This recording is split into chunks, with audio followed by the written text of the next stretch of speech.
అటు ఏపీలోని పోర్టులలో ఇటీవల జరుగుతున్న పరిణామాల నేపథ్యంలో వాటి భద్రతపై ప్రభుత్వం ప్రత్యేక దృష్టి సారించింది.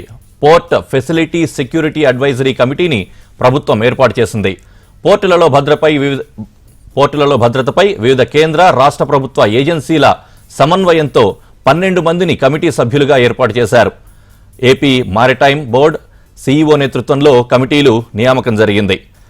నాన్ మేజర్ పోర్టులన్నింటిలోనూ ఈ port facility security advisory committee ఏర్పాటు చేశారు. పోర్టుల పరిధిలో ఉన్న జిల్లా కలెక్టర్లు చైర్మన్లుగా ఈ port facility security advisory committee సమావేశం అవుతుందని స్పష్టం చేశారు. ప్రతి 6 నెలలకోసారి పోర్టులలో భద్రతపై సమీక్షించనున్నారు. రాష్ట్రంలోని అన్ని నాన్ మేజర్ పోర్టులలో భద్రతపై ప్రభుత్వం సమీక్ష జరపనుంది. కేంద్ర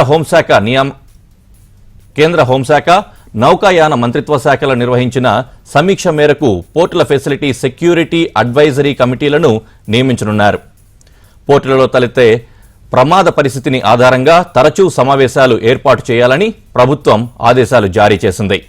ఈ మేరకు పెట్టుబడులు మౌలిక సదుపాయాల కల్పన శాఖ ముఖ్య కార్యదర్శి సురేష్ కుమార్ ఉత్తర్వులు జారీ చేశారు.